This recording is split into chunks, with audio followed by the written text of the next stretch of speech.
ಮಂಡ್ಯದ ವಿಸಿ ನಾಲೆಗೆ ಮತ್ತೊಂದು ಕಾರು ಉರುಳಿ ದುರಂತ ಸಂಭವಿಸಿದೆ. ನಾಪತ್ತೆಯಾಗಿರುವಂತಹ ಇಬ್ಬರಿಗಾಗಿ ಶೋಧ ಕಾರ್ಯ ಮುಂದುವರೆದಿದೆ. ನಾಲೆಗೆ ಬಿದ್ದಿರುವಂತ ಕಾರನ್ನ ಎತ್ತೋದಕ್ಕೆ ಆಗಮಿಸಿದೆ ಕ್ರೇನ್ ಮೂಲಕ ಕಾರು ಮೇಲೆತ್ತುವಂತ ಕಾರ್ಯಾಚರಣೆ ಈಗ ಶುರುವಾಗಿದೆ. 4 ಇದ್ದಂತ ಕಾರು ಈ ರೀತಿಯಾಗಿ ವಿಸಿ ನಾಲೆಗೆ ಬಿದ್ದಿರೋದು. ಈಗ ಕಾರ್ ಮೇಲೆತ್ತುವ ಕಾರ್ಯಾಚರಣೆ ಮುಂದುವರೆದಿದೆ. ಕ್ರೇನ್ ತರಿಸಿಕೊಂಡು ಕಾರ್ ಮೇಲೆತ್ತೋದಕ್ಕೆ ಪ್ರಯತ್ನ ಪಡ್ತಿದ್ದಾರೆ. ಇನ್ನು ಉಳಿದಂತ ಇಬ್ಬರ ಶೋಧ ಕಾರ್ಯ ಕೂಡ ಮುಂದುವರೆದಿದೆ. ಮತ್ತೊಂದೆಡೆ ಇಬ್ಬರ ಶೋಧಕ್ಕಾಗಿ ನಾಲೆಗೆ ಧುಮುಕಿದ್ದಾರೆ ಈಜುಗಾರರು. ಇಬ್ಬರು ಎಲ್ಲಿ ಹೋಗಿದ್ದಾರೆ ಅನ್ನೋದು ಗೊತ್ತಿಲ್ಲ, ಕೊಚ್ಕೊಂಡು ಹೋಗಿದ್ದಾರೆ. ಹೀಗಾಗಿ ನಾಲೆಯ ಒಳಭಾಗ ಕಾರನ್ನ ಹುಡುಕ್ತಾ ಇದ್ದಾರೆ ಈಜುಗಾರರು. ಇಬ್ರು ನಾಪತ್ತೆಯಾಗಿದ್ದಾರೆ. ಜೊತೆಗೆ ಈ ಕಾರು ಕೂಡ ನಾಲೆ ಒಳಗಡೆ ಸಿಲ್ಕಾಕೊಂಡಿದೆ. ಕಾರನ್ನ ಮೇಲೆತ್ತೋದಕ್ಕೆ ಅಂತ ಕ್ರೇನ್ ತರಿಸ್ಕೊಂಡಿದ್ದಾರೆ. ಜೊತೆಗೆ ಮುಳುಗೋಗಿದ್ದಾರೆ ಅಥವಾ ಏನು ನಾಪತ್ತೆ ಆಗಿದಾರಲ್ಲ ಇನ್ನಿಬ್ರು, ಅವರಿಗೋಸ್ಕರ ಶೋಧ ಕಾರ್ಯವು ಮುಂದುವರೆದಿದೆ.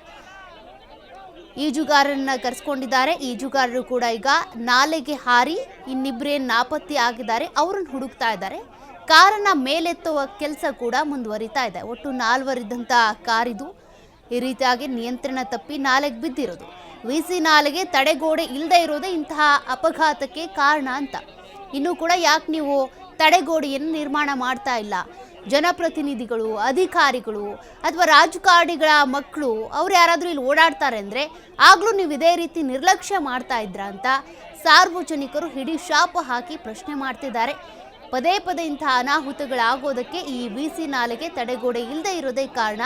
ಯಾವಾಗ ವಿಸಿ ನಾಲೆಗೆ ತಡೆಗೋಡೆಯನ್ನು ನಿರ್ಮಾಣ ಮಾಡಿಕೊಡ್ತೀರಿ ಅಂತ ಬಂದಂಥ ಅಧಿಕಾರಿಗಳಿಗೆ, ಜಿಲ್ಲಾಧಿಕಾರಿಗೆ ಕ್ಲಾಸ್ ತೆಗೆದುಕೊಂಡಿದ್ರು ಗ್ರಾಮಸ್ಥರು.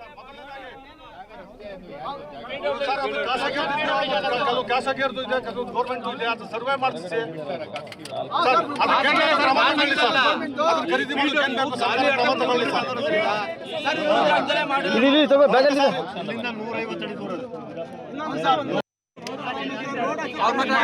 ಅವ್ರ ಮಕ್ಕಳ ಹತ್ರ ಬಂದಾರ.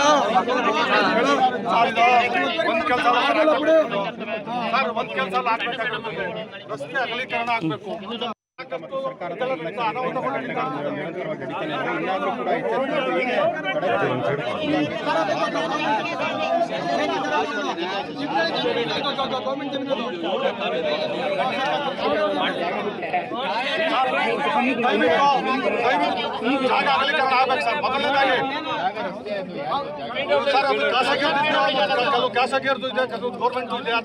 ಬೆಳಿಗ್ಗೆ 12:15 ಶಿವಳ್ಳಿಯಲ್ಲಿ ಏನು ಒಂದು ಗ್ರಾಮದ ಹತ್ರ ಮಾಚನಹಳ್ಳಿ ಗ್ರಾಮ ಇದೆ.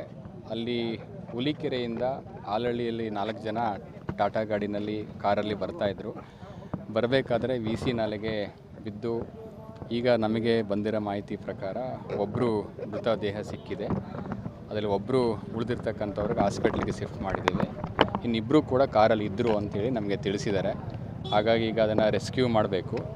ಅದಕ್ಕೆ ಸಂಬಂಧಪಟ್ಟಂಥ ಸೂಕ್ತ ಕ್ರಮಗಳನ್ನು ನಾನು ಮತ್ತು SP ಅವರು ಸ್ಥಳಕ್ಕೆ ಭೇಟಿ ಕೊಟ್ಟು ತೆಗೆದುಕೊಳ್ತಾ ಇದ್ದೇವೆ. ಈಗ ವಿಸಿ ನಾಲೆಯಲ್ಲಿ ನೀರು ಇರೋದರಿಂದ ಮತ್ತು ನೀರಿನ ಅರಿವು ಪ್ರಮಾಣ ಜಾಸ್ತಿ ಇರೋದರಿಂದ ಸ್ವಲ್ಪ ಅದನ್ನು ಕಡಿಮೆ ಮಾಡಬೇಕಾಗತ್ತೆ. ಸೊ ಈಗಾಗಲೇ ನಾನು ಸಂಬಂಧಪಟ್ಟಂಥ ಇಂಜಿನಿಯರ್ಗೆ ಸೂಚನೆ ಕೊಟ್ಟು ನೀರನ್ನು ಕೂಡ ನಿಲ್ಲಿಸಿದ್ದೇವೆ. 4:15 ಮತ್ತು 5 ಗಂಟೆ ಒಳಗಡೆ ನೀರಿನ ಅರಿವಿನ ಪ್ರಮಾಣ ಕಡಿಮೆ ಆದಮೇಲೆ ನಮಗೂ ಕೂಡ ಕಾರನ್ನು ಹುಡುಕ್ಲಿಕ್ಕೆ ಸಾಧ್ಯ ಆಗುತ್ತೆ. ಈಗಾಗಲೇ ಫೈರ್ ಟೀಮ್ ಅವರು ಕೂಡ ನಮ್ಮವರಿದ್ದಾರೆ. ಕ್ರೈನನ್ನು ಕೂಡ ತರಿಸ್ತಾ ಇದ್ದೀವಿ. ಸಾಧ್ಯ ಆದರೆ SDRF ಟೀಮ್ ಅವರು ಕೂಡ ನಾನು ರಿಕ್ವೆಸ್ಟ್ ಮಾಡಿದ್ದೀನಿ ಸ್ಟೇಟಿಂದ, ಅವರು ಕೂಡ ಯಾರಾದರೂ ಬರ್ತಾರೆ. ಸೊ ಭಾಳ ವಿಷಾದನೀಯ ಮತ್ತು ಭಾಳ ನೋವಿನ ಸಂಗತಿ. ಈ ಒಂದು ಅಪಘಾತ ಆಗಬಾರ್ದಾಗಿತ್ತು, ಆಗಿದೆ. ಅದಕ್ಕೆ ಭಾಳ ವಿಷಾದವನ್ನು ವ್ಯಕ್ತವನ್ನು ಪಡಿಸ್ತೇನೆ. ತಡೆಗೋಡೆ ಈ ಭಾಗದಲ್ಲಿ ನಾನು ಅದು ಪರಿಶೀಲನೆ ಮಾಡಿಸ್ತೀನಿ. ಬಟ್ ರೋಡು ಕೂಡ ಇಲ್ಲಿ ಸ್ವಲ್ಪ ನ್ಯಾರೋ ಇದೆ, ದೊಡ್ಡದಿಲ್ಲ ಅಂಥೇಳಿ ಸ್ಥಳೀಯರು ಕೂಡ ತಿಳಿಸಿದ್ದಾರೆ. ಮತ್ತು ರೋಡಿನ ರಸ್ತೆ ಅಗಲೀಕರಣ ಅವಶ್ಯಕತೆ ಇದೆ ಅಂತ ತಿಳಿಸಿದ್ದಾರೆ. ಮತ್ತು ಇಲ್ಲಿ ಬಂಡಿಂಗು ಕೂಡ ಮಾಡಿದ್ದಾರೆ. ಬಟ್ ಆ ಬಂಡಿಂಗು ಮೇಲೆ ಅದು ಕಾರ್ ಹರಿದೋಗಿರ್ತಕ್ಕಂಥದ್ದು ಮೇಲ್ನೋಟಕ್ಕೆ ಕಂಡು ಬರ್ತದೆ. ಆದರೆ ಕಾರು ಯಾವ ರೀತಿ ಅಪಘಾತ ಆಯಿತು, ಸ್ಪೀಡ್ ಎಷ್ಟಿತ್ತು ಅಥವಾ ಇನ್ನೊಂದು ಓವರ್ಟೇಕ್ ಮಾಡಿದ್ರೆ ಅವೆಲ್ಲ ಅಂಶಗಳನ್ನು ಕೂಡ ತನಿಖೆಯಿಂದ ನಾವು ಪರಿಶೀಲನೆ ಮಾಡ್ತೀವಿ. ಇಲ್ಲೇ ನಾನು ಹೇಳಲಿಕ್ಕೆ ಕಷ್ಟ ಸಾಧ್ಯ ಆಗ್ತದೆ. ಅದರಲ್ಲಿ ಕೆಲವು ಕಡೆ ಅಂದರೆ ಎಲ್ಲ ಕಡೆ 560 ಕಿಲೋಮೀಟರ್ ಉದ್ದದ್ದು ಕೂಡ ತಡೆಗೋಡೆ ನಿರ್ಮಾಣ ಮಾಡಲಿಕ್ಕೆ ಏಕಕಾಲದಲ್ಲಿ ಕಷ್ಟ ಸಾಧ್ಯ ಆಗ್ತದೆ. ತಾತ್ಕಾಲಿಕವಾಗಿ ಎಲ್ಲಿ ರಸ್ತೆಯ ಅಗಲ ಕಡಿಮೆ ಇದೆ ಅಥವಾ ತಿರುವುಗಳಿದೆ ಅಂಥ ಕಡೆ ಕ್ರಾಶ್ ಬ್ಯಾರಿಯರ್ನ ಮಾಡಲಿಕ್ಕೆ ಏನು ಪ್ರಸ್ತಾವನೆ ಕೊಟ್ಟಿದ್ದರು ಅದನ್ನು ಕೂಡ ಈಗಾಗಲೇ ಸಂಬಂಧಪಟ್ಟಂತೆ ಇಲಾಖೆ ಕಳಿಸ್ಕೊಟ್ಟಿದ್ದೀವಿ. ಅದು ಪರಿಶೀಲನಾ ಹಂತದಲ್ಲಿ ಕೂಡ ಇದೆ. ಆದಾಗ್ಯೂ ತುಂಬ ಅಪಘಾತ ಸ್ಥಳಗಳು ಏನಿದೆ ಅದನ್ನು ಪರಿಶೀಲನೆ ಮಾಡಿ ಸಂಬಂಧಪಟ್ಟಂಥ ನಮ್ಮ ಕಾವೇರಿ ನೀರಾವರಿ ನಿಗಮದವರಾಗಿರ್ಬೋದು PWD ಅವರಾಗಿರ್ಬೋದು ಅವರು ಅದನ್ನು ಸೂಕ್ತ ಕ್ರಮವನ್ನು ಕೈಗೊಳ್ಳಲಿಕ್ಕೆ ಖಂಡಿತವಾಗ್ಲೂ ಕೂಡ ಸೂಚನೆಯನ್ನು ಕೊಡ್ತೇನೆ. ಇವತ್ತು ಬೆಳಿಗ್ಗೆ 12:15 ಶಿವಳ್ಳಿ ಮತ್ತಷ್ಟು ಡೀಟೇಲ್ಸ್ ಕೊಡ್ತಾರೆ ಪ್ರತಿನಿಧಿ ಶಶಿಕುಮಾರ್. ಈಗಾಗಲೇ 2018ರಿಂದ 23ರವರೆಗೂ ಲೆಕ್ಕ ತೆಗೆದುಕೊಂಡ್ರೆ 40-45ಕ್ಕೂ ಹೆಚ್ಚು ಮಂದಿ ಈ VC ನಾಲೆಗೆ ಬಿದ್ದು ಸಾವನ್ನಪ್ಪಿದ್ದಾರೆ. ಹೀಗಿದ್ರೂ ಕೂಡ ಅಧಿಕಾರಿಗಳು ಯಾಕೆ ಎಚ್ಚೆತ್ತುಕೊಳ್ತಾ ಇಲ್ಲ, ಯಾಕೆ ತಡೆಗೋಡೆ ನಿರ್ಮಾಣ ಆಗ್ತಿಲ್ಲ? ಸದ್ಯಕ್ಕೆ ಈಗ ಉಳಿದಿರುವಂಥ ಓರ್ವ ವ್ಯಕ್ತಿಯ ಪರಿಸ್ಥಿತಿ ಹೇಗಿದೆ ಅಂತ.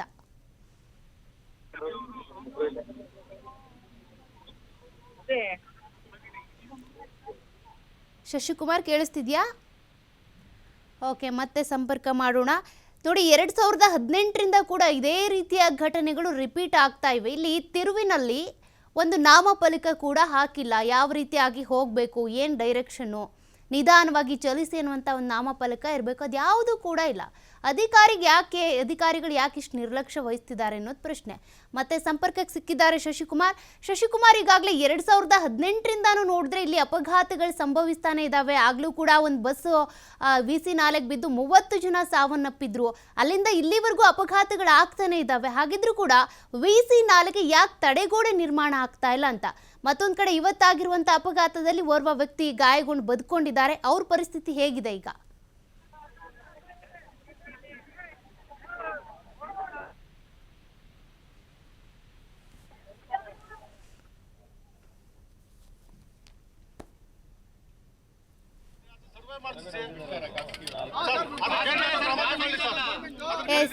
ಈಗಾಗಲೇ ಈ ರೀತಿ VC ನಾಲೆಗೆ ಬಿದ್ದಿರುವಂಥ ಒಂದು ಕಾರ್ ಏನಿದೆ, ಕಾರ್ ಎತ್ತೋದಕ್ಕೆ ಮತ್ತೆ ಅಲ್ಲಿ ಓರ್ವ ವ್ಯಕ್ತಿ ಬದುಕುಳಿದಿದ್ದಾರೆ, ಅವ್ರನ್ನ ಆಸ್ಪತ್ರೆಗೆ ಸೇರಿಸಿದ್ದಾರೆ. ಮತ್ತೋರ್ವ ಸಾವನ್ನಪ್ಪಿರೋದು, ಇನ್ನಿಬ್ರು ನಾಪತ್ತೆ ಆಗಿದ್ದಾರೆ. ಅವರಿಗೋಸ್ಕರ ಹುಡುಕಾಟ ಮುಂದುವರೆದಿದೆ. VC ನಾಲೆಗೆ ಈ ರೀತಿಯಾಗಿ ಪದೇ ವಾಹನಗಳ ಬಿದ್ದು ಅಪಘಾತ ಆಗ್ತಾ ಇರೋದಕ್ಕೆ ಕಾರಣನೇ ಇಲ್ಲೊಂದಿಷ್ಟು ಅವೈಜ್ಞಾನಿಕವಾಗಿ ರಸ್ತೆ ನಿರ್ಮಾಣ ಆಗಿದೆ ಅನ್ನೋದು. ಅಂದರೆ ಆ VC ನಾಲೆಯ ಎದುರುಗಡೆ ಇರುವಂಥ ತಿರುವೇನಿದೆ ಅಲ್ಲಿ ಒಂದು ನಾಮಫಲಕ ಇಲ್ಲ, ಸೂಚನಾ ಫಲಕ ಇಲ್ಲ. ಮತ್ತೊಂದು ಕಡೆ ಇಲ್ಲಿ VC ನಾಲೆಗೆ ತಡೆಗೋಡೆಯ ನಿರ್ಮಾಣ ಆಗಬೇಕಿತ್ತು. 2018ರಿಂದ ಕೂಡ ಜನರು ಅದಕ್ಕೆ ಮನವಿ ಮಾಡ್ಕೊಳ್ತಾನೆ ಇದ್ದಾರೆ. ಇಲ್ಲಿ ಬಹಳ ಅಪಘಾತಗಳಾಗುತ್ತೆ, ಆಯಕಟ್ಟಿನ ಜಾಗ, ಅಪಘಾತಗಳಿಂದಾಗಿ ಅನೇಕ ಜನರು ಸಾವನ್ನಪ್ಪಿದ್ದಾರೆ. ಆದಷ್ಟು ಬೇಗ ತಡೆಗೋಡೆ ನಿರ್ಮಾಣ ಮಾಡಿ ಅಂತ. ಹಾಗಿದ್ರೂ ಕೂಡ ಇಲ್ಲಿ ತಡೆಗೋಡೆ ನಿರ್ಮಾಣ ಮಾಡೋದಕ್ಕೆ ಅಧಿಕಾರಿಗಳು ಗಮನ ಹರಿಸ್ತಾ ಇಲ್ಲ. ಶಶಿಕುಮಾರ್ ಸಂಪರ್ಕಕ್ಕೆ ಸಿಕ್ಕಿದ್ದಾರೆ. ಶಶಿಕುಮಾರ್, ಇವತ್ತಾಗಿರುವಂಥ ಅಪಘಾತ ಏನಿದೆ ಇದೇನು ಮೊದಲನೇದಲ್ಲ, ಹಿಂದೆ ಕೂಡ ಅನೇಕ ಅಪಘಾತಗಳಾಗಿವೆ. 30 ಜನ ನಿಧನರಾದರೂ ಕೂಡ ಅವತ್ತಿಂದ ಇವತ್ತಿನವರೆಗೂ ಅಧಿಕಾರಿಗಳು ಎಚ್ಚೆತ್ತುಕೊಂಡಿಲ್ಲ. ಸದ್ಯಕ್ಕೆ ಏನು ಡೀಟೇಲ್ಸ್ ಸಿಗ್ತಾ ಇದೆ?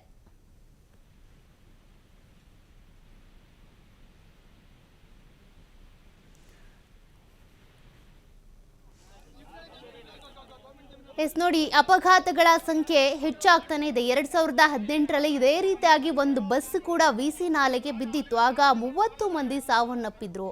ಇದೇ ರೀತಿಯಾಗಿ ಕಾರ್ ಬಿದ್ದಿತ್ತು, ಆ ಸಂದರ್ಭದಲ್ಲೂ ಕೂಡ ಸಾವನ್ನಪ್ಪಿದ್ರು. ಅಂದರೆ 2018ರಿಂದ 23ರವರೆಗೂ ನಾವು ಡೇಟಾ ತೆಗೆದುಕೊಂಡ್ರು 40ರಿಂದ 45 ಜನ ನಿಧನರಾಗಿದ್ದಾರೆ. ಈ 2024ರಿಂದ 25ರವರೆಗೂ ನೋಡಿದ್ರು ಕೂಡ ಆವಾಗಲೂ ಡೇಟಾ ಸಿಗುತ್ತೆ ಎಷ್ಟು ಜನ ಅಂತ. ಬಟ್ ಈ ರೀತಿ ಪದೇ ಅಪಘಾತಗಳಾಗ್ತಾ ಇದ್ರು ಇಲ್ಲಿನ ಅಧಿಕಾರಿಗಳಾಗಲಿ ಜಿಲ್ಲಾಡಳಿತ ಆಗಲಿ ಯಾಕೆ ಎಚ್ಚೆತ್ತುಕೊಳ್ತಾ ಇಲ್ಲ ಅನ್ನೋದೇ ಪ್ರಶ್ನೆ. ಅಲ್ಲಿನ ಸಾರ್ವಜನಿಕರು ಅದನ್ನೇ ಪ್ರಶ್ನೆ ಮಾಡ್ತಾ ಇರೋದು. ಇವ್ರ ಅಧಿಕಾರಿಗಳಾಗಲಿ ಜನಪ್ರತಿನಿಧಿಗಳಾಗಲಿ MLA MLC MP ಯಾರೇ ಇರಲಿ, ಅವ್ರ ಮಕ್ಕಳು ಏನಾದರೂ ಇಲ್ಲಿ ಓಡಾಡಿದರೆ ಅವ್ರು ಇದೇ ರೀತಿಯಾಗಿ ಬೇಜವಾಬ್ದಾರಿ ತೋರಿಸ್ತಿದ್ರಾ? ಎಷ್ಟು ವರ್ಷದಿಂದ ಆಗ್ರಹಿಸ್ತಾ ಇದ್ದೀವಿ, ಎಷ್ಟು ವರ್ಷದಿಂದ ಮನವಿ ಮಾಡ್ಕೊಳ್ತಾ ಇದ್ದೀವಿ, ತಡೆಗೋಡೆ ಮಾತ್ರ ಯಾಕೆ ನಿರ್ಮಾಣ ಮಾಡ್ತಾ ಇಲ್ಲ ಅನ್ನೋದೇ ಅಲ್ಲಿನ ಸ್ಥಳೀಯರ ಆಕ್ರೋಶಕ್ಕೆ ಕಾರಣವಾಗ್ತಾ ಇದೆ. ಸದ್ಯಕ್ಕೆ ನೋಡಿ, ಈ ಟಾಟಾ ಕಾರ್ನಲ್ಲಿ ಹೋಗ್ತಾ ಇದ್ದಂಥವ್ರು 4 ಮಂದಿ ಕೂಡ ಆಯ ತಪ್ಪಿ VC ನಾಲೆಗೆ ಬಿದ್ದೋಗಿದ್ದಾರೆ. 2 ಕೊಚ್ಕೊಂಡು ಹೋಗಿದ್ದಾರೆ, ಒಬ್ರು ಬದುಕಿದ್ದಾರೆ, ಇನ್ನೊಬ್ರು ಸಾವನ್ನಪ್ಪಿದ್ದಾರೆ.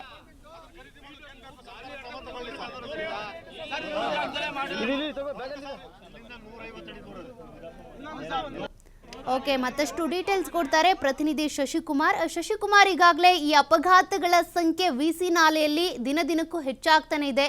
ಅಧಿಕಾರಿಗಳು ಮಾತ್ರ ಜಾಣ ಮೌನರಾಗ್ಬಿಟ್ಟಿದ್ದಾರೆ, ಜಾಣ ಕುರುಡನ್ನ ಪ್ರದರ್ಶನ ಮಾಡ್ತಿದ್ದಾರೆ. ಇನ್ನಾದರೂ ಎಚ್ಚೆತ್ಕೊಳ್ತಾರಾ? ಸದ್ಯಕ್ಕೆ ಅಲ್ಲಿನ ಪರಿಸ್ಥಿತಿ ಹೇಗಿದೆ?